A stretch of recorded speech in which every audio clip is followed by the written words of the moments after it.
Vamos a instalar y configurar el Node.js para que va a ser nuestro ambiente de trabajo para el desarrollo de aplicaciones distribuidas en Ethereum.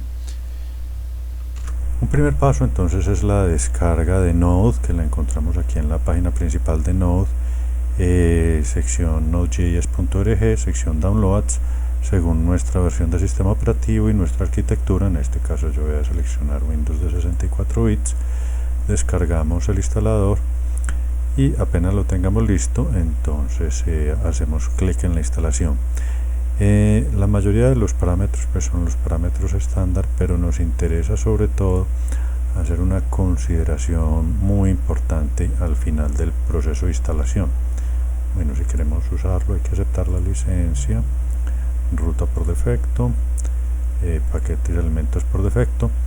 Es esta la consideración, que como muchos de los paquetes de Node que se utilizan en el desarrollo de aplicaciones Ethereum son paquetes nativos, es decir, están hechos en C, C++ y deben ser compilados a la hora de instalar el paquete. Entonces necesitamos tener las herramientas mínimas de compilación de Visual Studio para efectos de poder utilizar estos paquetes. Esas herramientas están disponibles gratuitamente. Lo que hacemos con este chulo acá es instalarlas automáticamente para que no las pueda utilizar y para que en el momento de instalar los paquetes que lo requieran se puedan compilar estas herramientas. Entonces, una vez seleccionadas estas opciones, le decimos instalar y dejamos pues que se ejecute el proceso de instalación normalmente.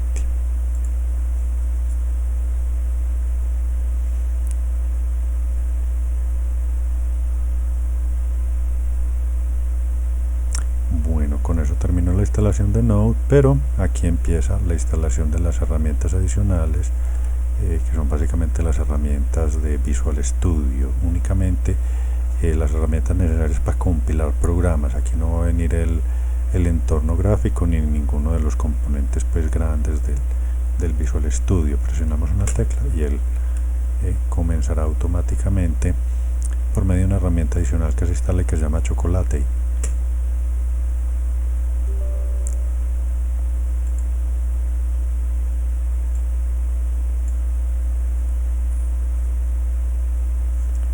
Bueno, este proceso es relativamente largo, entonces voy a dejar que se ejecute el proceso y apenas haya terminado, pues continúo la grabación para mostrar el resultado final. Cuando termina la instalación, básicamente este es el resultado final que nos muestra. Nos indica pues todos los paquetes que fueron instalados. Y en principio pues todo debe quedar bien sin ningún mensaje de error en particular. Para terminar el proceso entonces simplemente le damos enter y con eso está lista la herramienta. Bueno, una herramienta adicional que deseo recomendar mucho también es la versión de línea de comandos con múltiples pestañas. Se llama Windows Terminal y es una nueva versión de la consola de Windows que nos va a ser muy útil, porque normalmente pues cuando estamos desarrollando aplicaciones en Ethereum necesitamos varias consolas. Una consola, por ejemplo, donde se está ejecutando el Ganache, otra consola en la que podemos, digamos, estar ejecutando comandos, compilando cosas y así sucesivamente. Entonces, si nos metemos al Windows Store y buscamos Windows Terminal, aquí vamos a encontrar la nueva terminal, es gratuita. Le decimos obtener y le damos pues el tiempo necesario a Windows para descargarla e instalarla.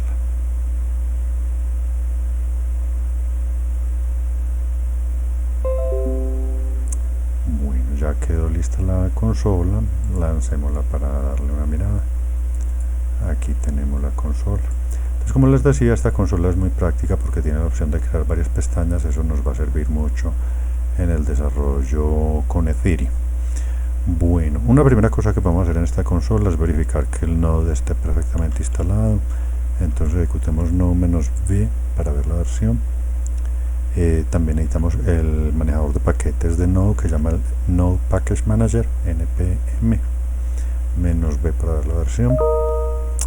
Perfecto, ahí tenemos el Node operando. Con esto pues ya podríamos empezar a instalar los paquetes necesarios para el ambiente de desarrollo en Ethereum. En particular pues nosotros vamos a necesitar los siguientes paquetes. Vamos entonces a hacer una instalación global de 3 paquetes. Uno de ellos se llama Truffle, que es todo el ambiente de desarrollo, las herramientas de compilación y pruebas. El otro se llama Ganache Command Line Interface, Ganache CLI. Un paquete que permite emular el comportamiento de un nodo Ethereum localmente sin tenernos que conectar a la red de Ethereum real, lo cual resulta pues muy conveniente para hacer pruebas y poder desarrollar aplicaciones distribuidas sin incurrir en los costos que tendrían las transacciones sobre la red real de Ethereum. Y el último paquete que nos va a servir mucho en el momento de trabajar en frontend, aplicaciones de frontend que interactúen con la red de Ethereum, es el paquete HTTP Server, una versión pues sencilla de servidor web para servir nuestras aplicaciones localmente para las pruebas. Entonces instalamos estos paquetes.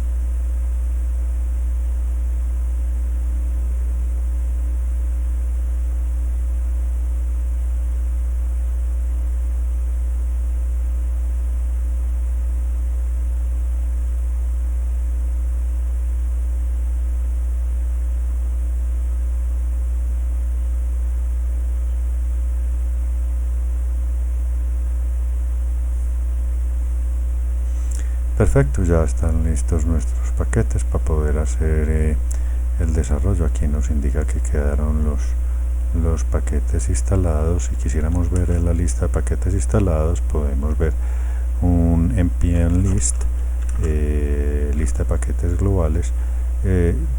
Realmente pues es un árbol de paquetes, porque por cada uno de estos paquetes se instalan también sus dependencias. Entonces de ahí surge pues este árbol grande de paquetes que se instalaron. Una dificultad que se nos presenta con la instalación recién hecha de estas herramientas es que algunas de ellas son scripts y por defecto el PowerShell, que es la consola pues que estamos usando, tiene en sus políticas deshabilitada la ejecución de scripts. Entonces nos va a generar un error como este que estamos viendo en este momento. Para resolver este problema es necesario ejecutar un par de comanditos que cambian las políticas del sistema, que son estos dos comandos: set execution policy, scope, current user unrestricted. Y este segundo es para ver pues, que si tengamos la política del usuario actual no restringida. Entonces efectivamente ya tenemos el cambio necesario. Podemos intentar nuevamente ejecutar Truffle y verificar que si se está ejecutando correctamente. Muy bien, ahí se ejecutó y pues básicamente pues como no le di ninguna opción, él nos sacó la lista de todas las opciones de las que él dispone. En particular pues como para hacer un pequeño ejemplo demostrativo inicial, me interesa ilustrar esta opción, la de inicializar un proyecto. Entonces para proceder voy a crear una carpeta temporal, ingreso a esa carpeta y vamos a ejecutar truffle init. Perfecto, ya quedó inicializado el proyecto. Si damos un ls vamos a ver las carpetas que crea Truffle inicialmente. La carpeta contracts es donde se van a ubicar los contratos inteligentes. Migrations es donde se van a configurar los scripts que migran, por así decirlo, los contratos inteligentes a la red. Test es la carpeta donde vamos a tener las pruebas de contratos inteligentes, y este script acá, que es un script de JavaScript, es donde tenemos las configuraciones de nuestra aplicación. teniendo listo el truffle y el atom, vamos a hacer una pequeña prueba con un contrato inteligente para ver que todas las herramientas nos funcionen y ver su funcionamiento. Bueno, ingresamos al atom, vamos a configurar un nuevo proyecto, la carpeta en este caso donde tenemos, donde hemos inicializado nuestro proyecto truffle, en mi caso la carpeta tmp. Bueno, podemos cerrar estos pantallazos de bienvenida que no nos interesan y bueno, ahí encontramos las carpeticas pues que nos creó el truffle init. Entonces dentro de la carpeta de contratos hay un contrato que es el contrato que permite migrar contratos, o sea, desplegar contratos que uno desarrolle en un blockchain. Ese no lo vamos a tocar, vamos a hacer uno nuevo, entonces le decimos crear un nuevo archivo, llamémoslo, este va a ser un pequeño contrato donde vamos a contar el número de veces que cualquier persona invoque su método incrementar. Entonces llamémoslo el método contador, extensión .sol, porque son contratos que se desarrollan en el lenguaje Solidity. Bueno, la primera cosa es especificar en qué versión de Solidity vamos a desarrollar el lenguaje, el contrato. Entonces esto se indica con el pragma Solidity y uno puede especificar rangos de versiones, conjuntos de versiones. Pues cuando uno usa el símbolo caret, básicamente le vamos a decir que cualquier cosa que esté en la versión 0.5, empezando desde la 0 puede ser en adelante, es válida como una versión nuestra, pero por ejemplo cosas que estén en la 0.6, que es la más reciente, ya no serían válidas, ya no nos las aceptaría el compilador. Realmente todos los contratos siguen funcionando en Ethereum en todas sus versiones, pero las nuevas versiones van incorporando nuevas funcionalidades en el lenguaje. Iniciamos entonces la escritura del contrato por medio de la palabra contract y el nombre del contrato, contador. Contrato se parece mucho como a una clase en la programación orientada a objetos. Uno define el contrato, define unas variables que van a representar el estado del contrato, como las variables de distancia en las clases, y define unas funciones, unos métodos, todo de forma pues muy parecida. Vamos a declarar una variable de tipo entera, hagámosla pública también para que la podamos consultar desde afuera, que se llame el conteo, el número de veces que se ha invocado el contador. Vamos a definirle un constructor que debe ser público para que podamos instanciar el contrato y cuya función principal es inicializar este conteo en 0 para que pueda iniciar pues en algún valor el conteo. Bueno, y vamos a hacer una función que se llame, por ejemplo, incrementar, y que sea pública también para poderla invocar desde afuera, que tome el conteo actual y le sume una unidad. Perfecto, esa es una versión muy sencilla, muy elemental de un contrato en Solidity. Lo segundo que tenemos que hacer cuando trabajamos en Truffle es venir a las migraciones y crear un script que migre este contrato, que haga el despliegue pues de este contrato al blockchain. Lo que normalmente uno hace es basarse en el ejemplito que está acá, lo duplicamos y llamémoslo la segunda migración, la de contador, y tenemos que cambiar entonces la variable que va a representar nuestro contrato, se llama contador, requiere como artefactos el archivo contador, el contrato contador, y exporta la función de despliegue de este objeto contador. Listo, básicamente eso es un script de migración.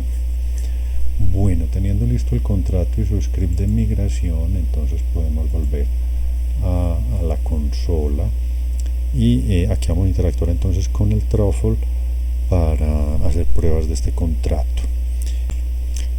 Bueno, una vez hemos ingresado nuestro contrato y creado la migración, ya podemos hacer pruebas iniciales con el Truffle. Dos pasitos para empezar a trabajar, y aquí es donde nos va a ayudar mucho también el PowerShell. Primer pasito, En una segunda pestaña vamos a correr el Ganache. Como comentábamos inicialmente, el Ganache es un emulador de un blockchain. Cuando uno arranca, él empieza a ejecutarse y nos arroja unas direcciones de Ether, de Ethereum, con 100 Ether en cada una de estas direcciones. O sea, hay Ether de prueba con el que podemos hacer ensayos en nuestros contratos. Y para uno poder utilizar estas direcciones necesita tener la llave privada asociada a esas direcciones. Aquí están las 10 llaves privadas correspondientes a esas direcciones. Bueno, la otra cosa, él nos está reportando que se está ejecutando en nuestra máquina local, en este puerto. Eso posteriormente nos va a ser de utilidad cuando estemos utilizando las librerías que interactúan con el blockchain. Bueno, entonces listo el Ganache, podemos volver a la pestaña de comandos de Truffle y vamos entonces a hacer dos cosas. La primera de ellas es compilar nuestros contratos. Entonces le decimos Truffle compile y vemos que él compila los contratos, pues el que nosotros creamos y uno que había previamente en el directorio. Vemos también que los compiló con la versión de Solidity 0.5.16. O sea, él respeta la parte del punto 5 que le habíamos indicado en el pragma y utilizó la versión más reciente que él disponía dentro de esa familia. Hasta este momento, si miramos la ventana del Ganache, todavía no ha pasado nada. Esto simplemente es la compilación del contrato. El comando siguiente es Truffle migrate y este sí va a desplegar estos contratos en el blockchain. Entonces digámosle Truffle migrate. Vemos que la operación de migración vuelve y los compila. Aquí reportó la compilación. Bueno, y nos está reportando un error de comunicación con la red. Vemos que él está intentando comunicarse con Ethereum en nuestra dirección local en el puerto 7545, y si revisamos acá, el Ganache está corriendo en nuestra dirección local pero en el puerto 8545. Ese detalle se debe configurar aquí en la configuración de Truffle. Normalmente lo que uno hace es que uno puede definir muchas redes dentro de la configuración de Truffle y para cada una de esas redes asociar su puerto, su ID y sus distintas características. Entonces uno, por ejemplo, podría tener las redes, la red de desarrollo, una red de pruebas públicas como por ejemplo lo es Ropsten, o uno podría tener mainnet y operar ya con el contrato desplegado en mainnet. Lo que voy a hacer pues para efectos de esta prueba es quitar los comentarios de la red de desarrollo. Vemos que ya viene con la dirección local, con el puerto 8545, que es el mismo que él reportó por acá. El Network ID, yo creo que no lo reportó al principio. Bueno, no quedó indicado aquí explícitamente, pero aquí le estamos diciendo que utilice cualquier Network ID que encuentre en esa red. Perfecto, salvamos los cambios, volvemos a la pestaña de Truffle y volvemos a intentar la migración. Ahora sí, perfecto, pudimos observar que él se conectó a la red que se llama Development, que tiene un ID arbitrario que se le asigna, un límite de gas por contrato, es la mayor cantidad de gas que se puede usar por bloque, y vemos que se hizo el despliegue de los dos contratos con sus scripts de migración. El de migración es que usa Truffle y nuestro contador, que aquí vemos el despliegue contador. Cuando se despliega un contrato, él nos reporta la transacción en la que quedó asociada ese despliegue de contrato, la dirección que le fue asignada al contrato, el bloque donde quedó grabado, un timestamp del bloque, la cuenta desde la cual se hizo el pago de la transacción, el valor o el saldo final que nos quedó en esa cuenta, porque un pequeño costo, el costo es esta cantidad de gas que se utilizó. Ese gas se paga en unidades de 20 gigaways, o sea 20 por 10 a la 9 ways, que es la unidad más básica de Ethereum, y eso convertido a Ethereum equivale a esta cantidad de Ether, 0.0018 Ether aproximadamente. Eso fue lo que nos costó hacer un despliegue de un contrato, y estas cifras, aunque esto es la red de prueba, suelen ser muy similares a las que costaría hacer la misma operación en la red Ethereum normal principal. Si miramos la pestaña del Ganache, aquí también vamos a ver los logs que generó todo este proceso. Vemos las distintas invocaciones que se hicieron, o las, llamémoslo así, las consultas que se hicieron del Ganache, y las transacciones que se realizaron. Aquí está una transacción, aquí hay otra transacción, por aquí hay otra transacción, y en estas transacciones, cuando implican la creación de un contrato, él reporta la dirección donde fue creado el contrato. Bueno, entonces ya estamos listos, ya tenemos el contrato compilado, desplegado, se está ejecutando en Ganache. Ya podemos hacer uso de scripts en Node para interactuar con estos contratos.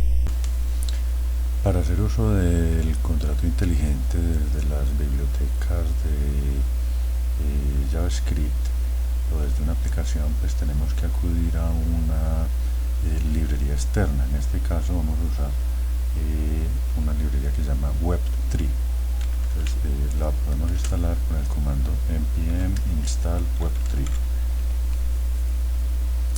Esto va a descargar la librería. Todas las librerías de Node.js las descarga localmente cuando no le damos la opción global, y nos las va a ubicar acá dentro de una carpeta que se llama Node Modules.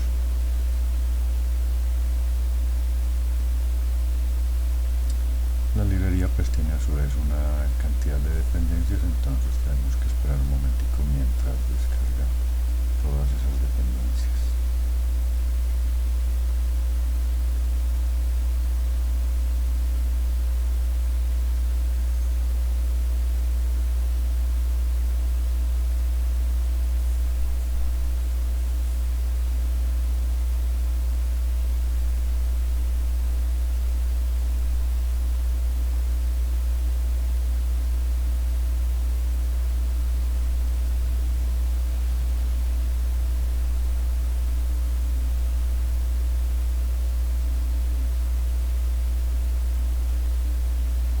Perfecto, ya concluyó. Aquí vemos que instaló la librería versión 1.2.8.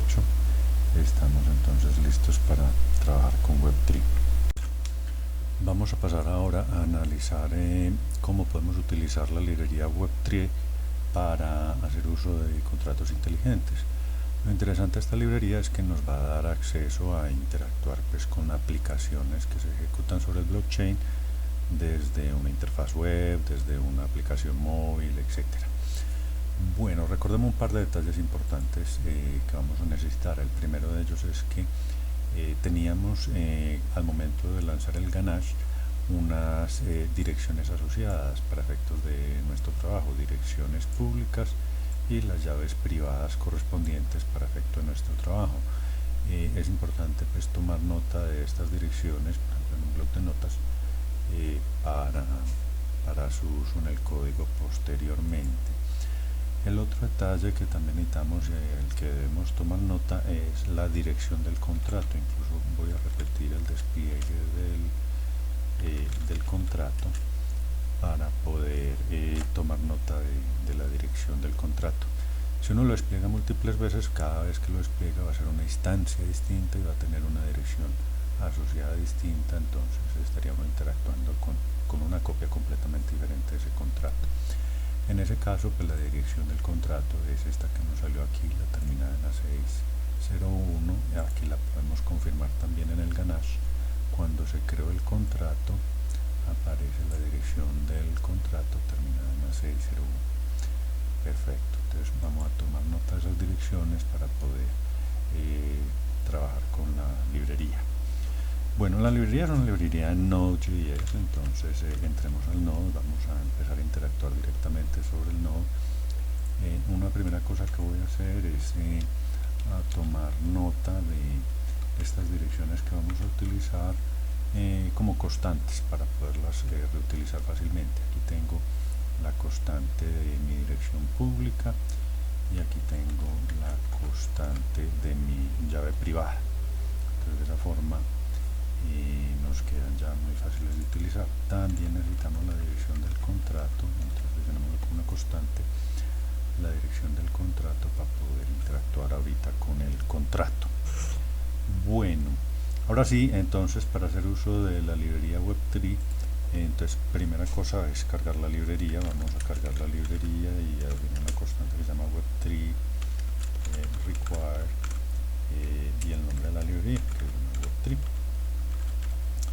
Perfecto, ahí tenemos la librería y luego debemos crear una conexión con un nodo del blockchain. En este caso pues va a ser mi nodo donde está ejecutándose Ganache.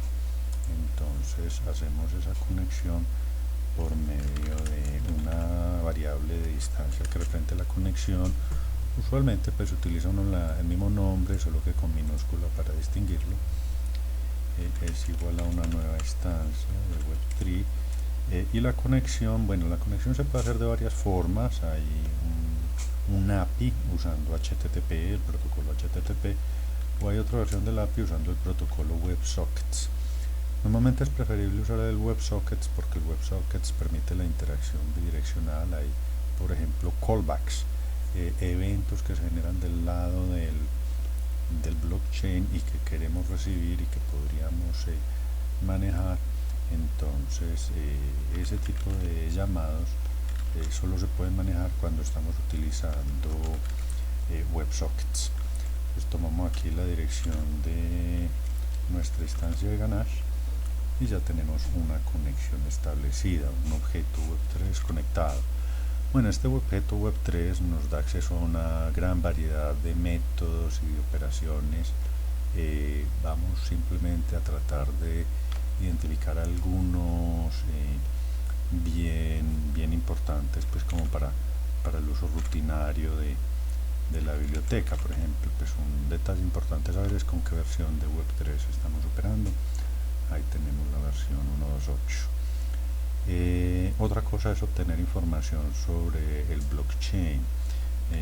Por ejemplo, yo voy a preguntar en este blockchain cuál es el último bloque que se ha generado. Bueno, vamos a observar una cosa aquí. Todos estos llamados a funciones que están definidos en la biblioteca normalmente devuelven promesas. Entonces son llamados asincrónicos en Node.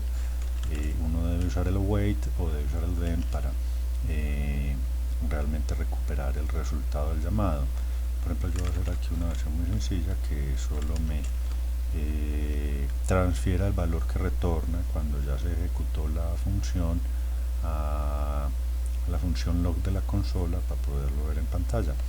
Entonces ahí vemos perfectamente el último bloque que quedó registrado en el blockchain fue el bloque número 4. Si venimos acá a nuestra instancia de Ganache, podemos ver que sí, las operaciones que nos ha registrado el pantallazo de Ganache, la última operación quedó registrada en el bloque 4, la anterior estuvo en el bloque 3.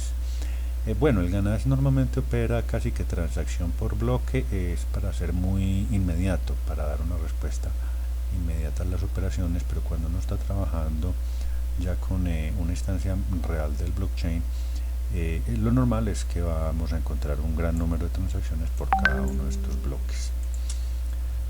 Bueno, ¿qué más podemos obtener información interesante sobre el blockchain? Vamos a ver qué transacciones hay en ese bloque. Entonces,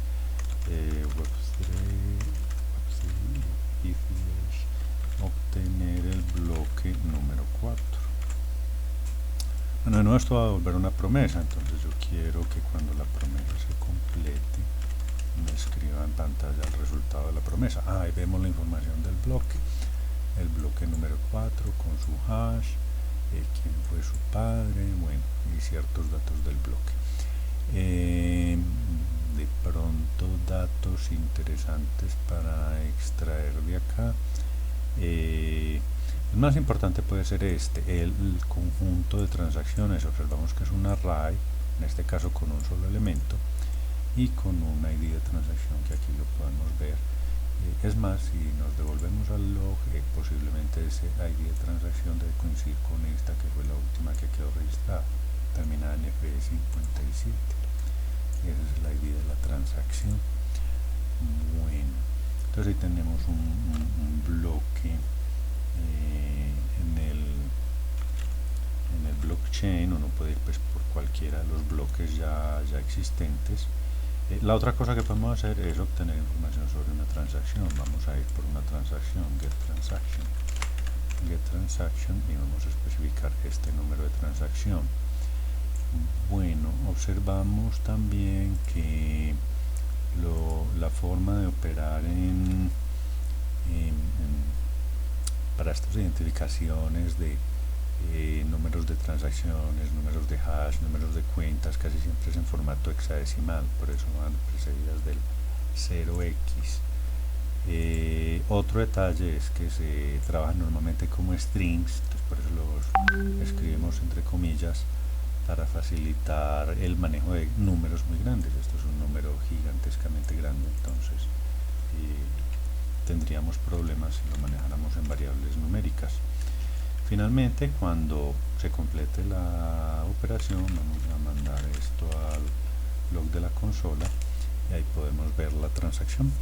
Efectivamente, el hash de la transacción, el hash del bloque correspondiente, el número del bloque, quién la originó, desde qué cuenta, vemos que es desde la cuenta mía con la que yo estoy operando, a qué destino, el valor de la transacción, era una transacción que no movía no movía Ether, entonces tiene un valor de 0. Perfecto. El gas que le dimos a esa transacción, el precio del gas, todo esto está en unidades de weight. Recordemos, todas las operaciones siempre se especifican en la unidad mínima de Ethereum, que es el weight. Bueno, si tiene entradas, salidas y otros parámetros auxiliares que manejan las transacciones. Bueno, paso siguiente, digamos, nos interesa interactuar un poquito con las cuentas. Vamos a ver las cuentas que tenemos disponibles. Entonces vamos a Web3 FH Get Accounts. Esas van a ser las cuentas que básicamente se crearon. Vamos a verlas. Ahí vemos los números de cuenta con los que se inicializó pues esta instancia cuando nosotros empezamos a operar, el que nos entregó el Ganache. Bueno, una cosa pues que necesitamos normalmente cuando vamos a operar con las cuentas es si vamos a ejecutar ya operaciones sobre el blockchain, debemos disponer de la llave privada y debemos tener la capacidad de firmar transacciones. Entonces para eso es que es muy importante tener la llave privada, y la llave privada normalmente la manejamos dentro de una billetera. Entonces vamos a crear una instancia de una billetera, llamémosla billetera, el nombre es que queramos asignar, Web3 ETH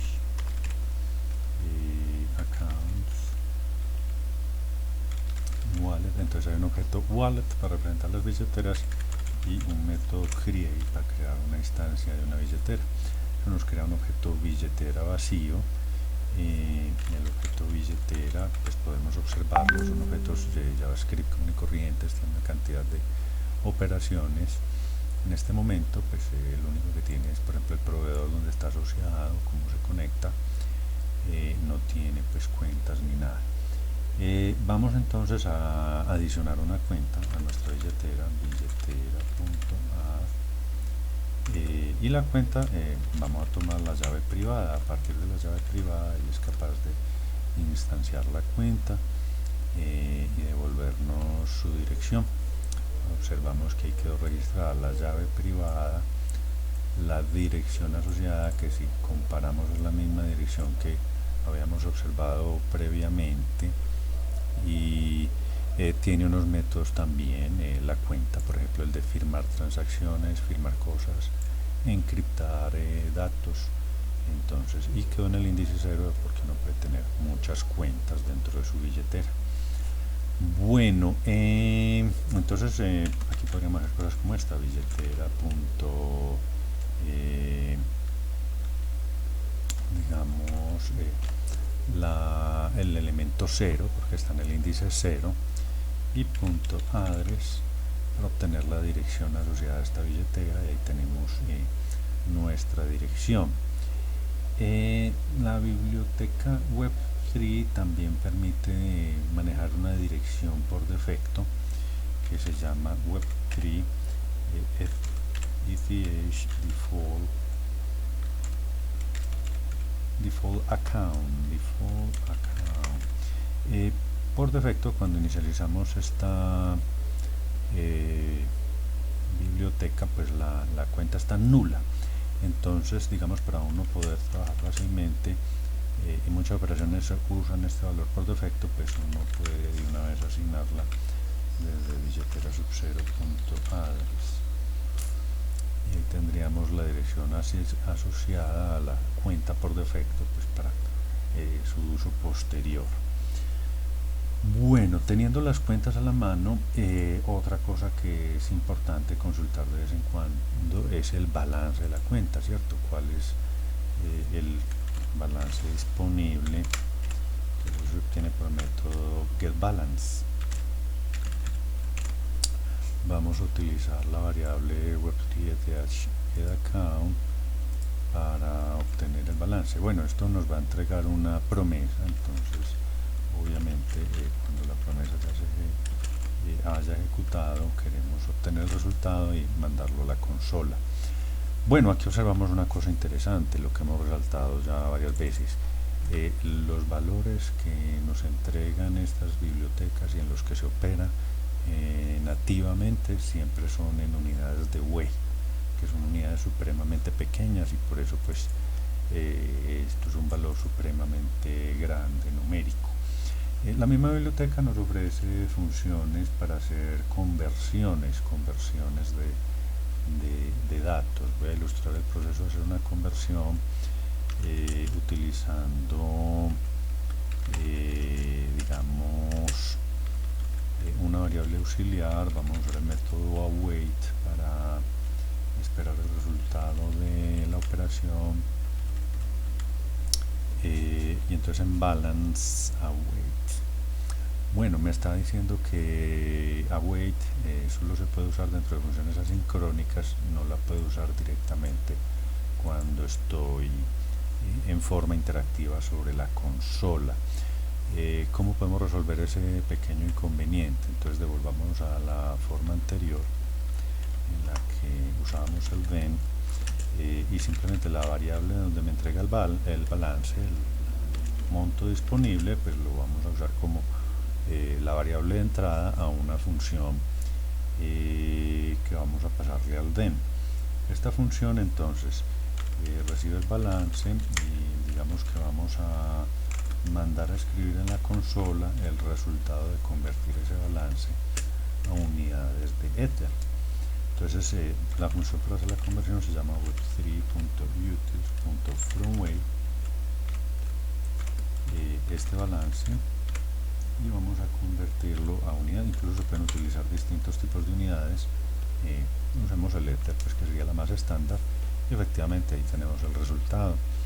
El Ether disponible en nuestra cuenta es de 99.99 más decimales unidades de Ether. Bueno, perfecto. Entonces ahí ya tenemos como operaciones básicas de cómo manejamos una cuenta, una dirección, vemos su balance, accedemos a las transacciones. Vamos a ilustrar ahora cómo podemos interoperar con el contrato inteligente que tenemos desplegado sobre la red. A la hora de operar con los contratos, entonces es muy importante disponer del ABI. Recordemos que el ABI de un contrato es su descripción, la descripción de su interfaz, ¿cierto? De cuáles son los métodos que lo componen, las variables que lo componen, y eso queda en el archivo compilado que se generó cuando compilamos el contrato. Entonces la forma de uno recuperar el ABI de un contrato es ir por ese archivo compilado, que es un archivo en formato JSON.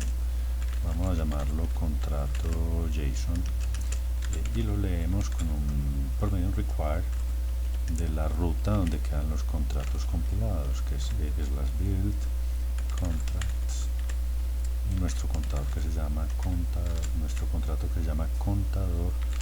en archivo JSON. Ahí vamos a ver, me quedó mal escrito, require, bueno, la usé ya como una constante, entonces digámoslo contrato JSON 1 para que no tengamos dificultades. Contract JSON 1, ahí nos trajo toda la información del contrato.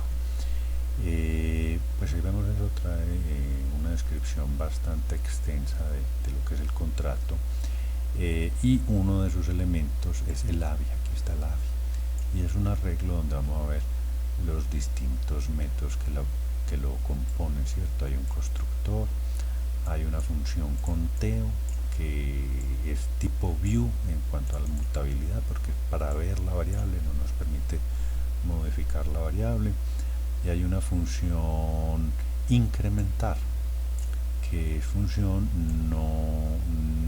non-payable, significa que no recibe ether a la entrada, no está esperando que uno le haga pagos,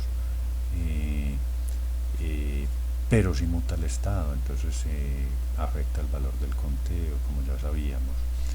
Bueno, metadatos de la función, el bytecode es la representación ya binaria del código, y este es el código que se despliega en la red. Bueno, algunos datos importantes, está el código fuente del contrato, tal cual, ahí quedó. La ruta, ¿dónde está? Bueno, eso pues no es necesario cuando se despliegan en la red real, pero ahí está la información. Aquí está la información de cómo se compiló y direcciones pues en las que de pronto ha estado desplegado en algún momento este contrato, asociadas a distintas redes. Recordemos pues que hay una ID de red, y sobre la ID de red queda desplegado el contrato. Entonces yo necesito básicamente su AVI. Vamos a definir una constante adicional que se llama el AVI del contrato, y vamos a tomar del contract JSON 1 el campo AVI, y ahí tendríamos el AVI asociado a este contrato, contract AVI, que son, como veíamos, pues los tres métodos, el arreglo de tres cositas que son los tres métodos: el constructor, el método conteo y el método incrementar que definimos en nuestro contrato. Entonces, teniendo el AVI, ya podemos recuperar la instancia del contrato en la red. La instancia se recupera de la siguiente forma: vamos a obtener una instancia del contrato como una nuevo web3 contract, una nueva instancia de contrato, y los parámetros van a ser el AVI, contract AVI, y la dirección del contrato, contract address. Entonces, por eso es importante tener la dirección del contrato cuando uno va a ir a recuperar, digámoslo así, la referencia a la instancia del contrato, es a una dirección donde ya ha sido desplegada. Pero ahí debemos tener un objeto instancia, nuevamente un objeto JSON con toda la información asociada pues a este contrato, y ya podemos interactuar entonces con el contrato. Por ejemplo, pues la operación más básica que tenía este contrato contador es ver el valor del conteo. Vamos a obtener el valor del conteo. Esta instancia del contrato, bueno, hay una cosa que son sus métodos, y ahí podemos ver la lista de los métodos, que entre otras cosas es interesante resaltar: los métodos se pueden acceder bien sea por su nombre, o hay una firma asociada a cada uno de esos métodos, y en la forma en la que el protocolo opera y se registran las transacciones en el blockchain, siempre se hace con la firma. Entonces vamos a los métodos, vamos por el método conteo, y vamos a hacer un llamado al método. Entonces usa la operación call siempre que son llamados a métodos que son solo lectura, que son tipo vista, que devuelven datos pero que no escriben, no afectan el estado del contrato. Son llamados asincrónicos también, entonces usemos el then para que cuando se complete el llamado nos traiga el valor, y vamos a mandarlo a escribir a la consola. Entonces, perfecto, tenemos un 0. El contrato en este momento no ha incrementado el contador. Está la instancia nueva recién creada. Bueno, vamos a llamar el método incrementar. Entonces sería algo así como lo siguiente: hacer esta instancia del contrato en sus métodos, vamos a encontrar el método incrementar. Bueno, primera cosa, aquí no podemos usar un call porque es un método que afecta al estado, entonces tenemos que usar es un send o un send transaction, uno de los dos. Normalmente se usa el send cuando son operaciones como esta, que son non-payable, que no implican pues hacer pagos, o un send transaction cuando ya hay que hacer un pago o una transferencia pues de criptomoneda en el contrato. Y los parámetros del send realmente son un objeto JSON donde hay que especificar varios atributos, por lo menos dos. La dirección de origen, desde donde vamos a mandar hacer el llamado, lo vamos a hacer desde mi dirección por defecto, que desde mi cuenta por defecto que declaramos previamente, y hay que especificar una cantidad de gas. Recordemos que gas es la unidad de costo de ejecución de los contratos inteligentes y es cuánto gas estamos dispuestos a pagar por la ejecución de este contrato. Quiero ilustrar varias cosas respecto al gas, entonces voy a poner un valor relativamente pequeño inicialmente para ilustrar lo que pasa. Un llamado con 10.000 unidades de gas, a ver qué pasa si llamamos el contrato de esta forma. Perdón, aquí me faltó que es web 3. Muy bien, esto nos generó un error. Aquí podemos ver exactamente el error. Dice el límite de gas está muy bajito, se necesitan por lo menos 21.272, entonces no fue capaz de ejecutar el contrato, perdón, el llamado al método del contrato.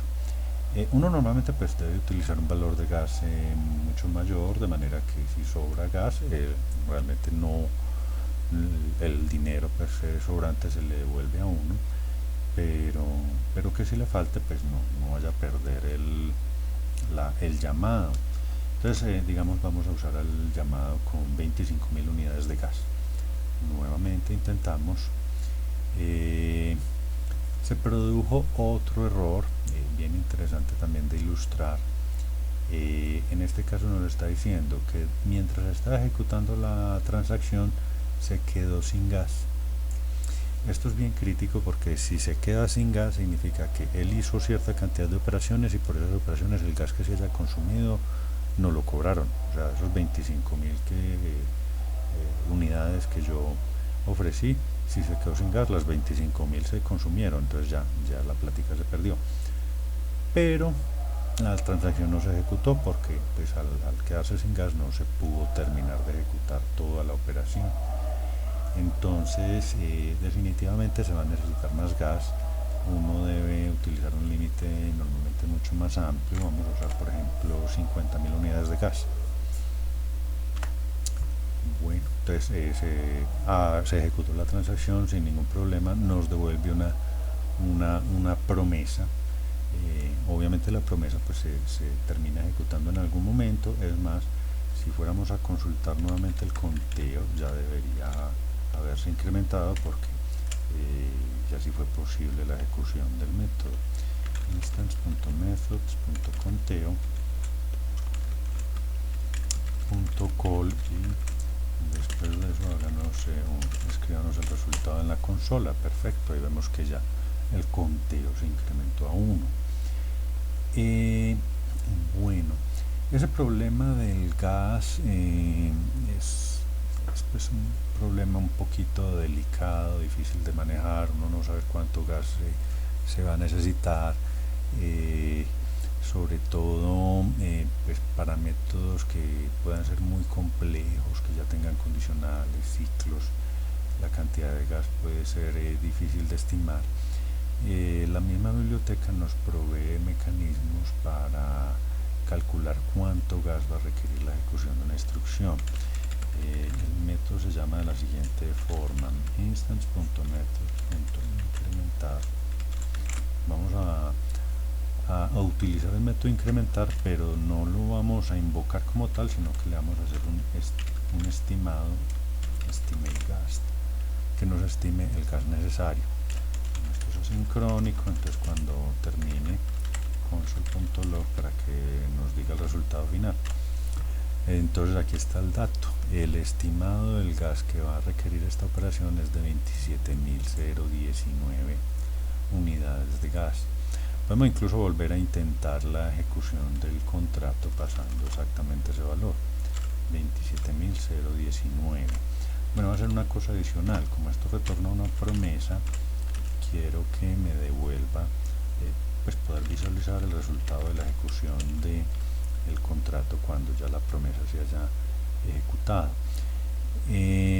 Lo que devuelve cualquier operación SEN siempre va a ser una transacción. Entonces vamos a ver la transacción que se originó de ejecutar esta operación SEN. Entonces ahí aparece, tenemos un hash de transacción asociado, nos dicen qué bloque quedó registrada, desde dónde la mandamos hacia dónde, dirección de origen es mi dirección, mi identificador de mi cuenta, y de destino es la dirección del contrato. Gas utilizado, ahí nos dice, pues coincidió exactamente con la estimación del gas. Es un estimado, entonces podría estar errado. Normalmente uno sí debe ofrecer una cantidad un poquito superior. El gas total utilizado, bueno, los logs que se hayan generado, esto es muy importante si queremos manejar eventos. Posteriormente considerarán los eventos y aquí van a quedar registrados los eventos de las transacciones. Bueno, podemos hacer otra cosa como interesante de ilustrar, y es vamos a ver la transacción web3 get transaction, a recuperar esa transacción a partir del hash de la transacción.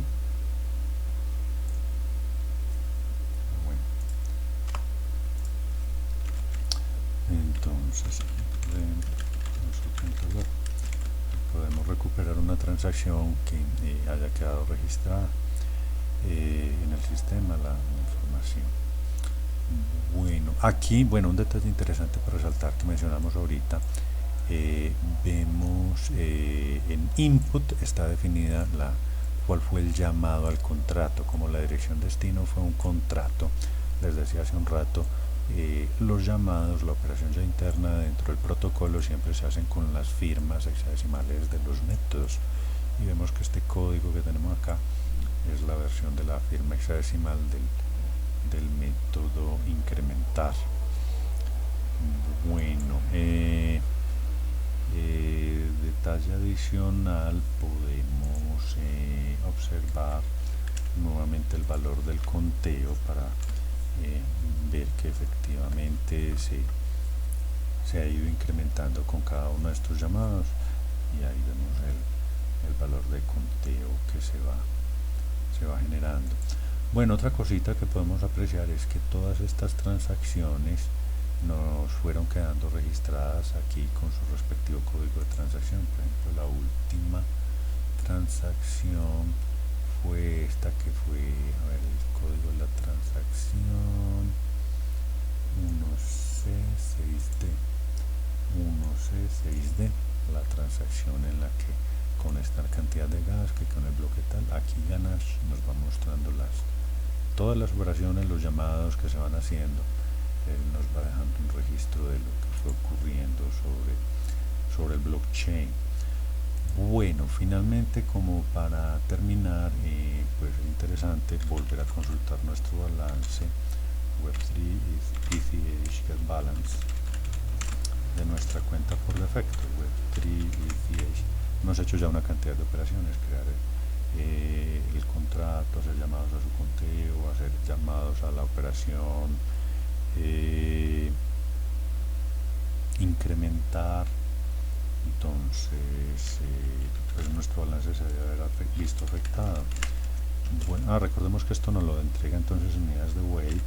Vamos a hacer de una vez la conversión. Entonces ese valor X del balance, conviértanoslo a weight. Entonces podemos hacer algo así como lo siguiente: Web3 utils from weight, la X a unidades de ejecutado esta función, el resultado que devuelva, mándenmelo a la consola. Formas de encadenar pues los llamados asincrónicos en Node.js. Ahí vemos el balance. Entonces, como decíamos, son operaciones en las que no estuvimos realmente moviendo dinero, únicamente pagando costos de transacción. Tiene un costo muy pequeñito respecto al valor original con el que inicializábamos la cuenta, que era de 100 Ether. Pues el valor se redujo a 99.9916 y más decimales. Son unidades pues relativamente pequeñas. Bueno, aquí hay un dato que nos puede establecer una relación también. Pagamos 27.019 unidades de gas y la unidad de gas valía este número muy grande, que si no estoy mal, a ver, contemos ceros, son 20 por 10 a la 9, 20 mil millones de bueyes. Ese es el costo del gas estándar. En las redes públicas puede variar, pero normalmente son valores más o menos de ese mismo orden de magnitud. Bueno, entonces con eso damos por concluida esta presentación inicial de lo que es la librería y cómo a través de la librería podemos interactuar con el blockchain, obtener información sobre el blockchain, sobre las cuentas, el balance de las cuentas, sobre los contratos e interactuar con los contratos, hacer llamados a los métodos de un contrato.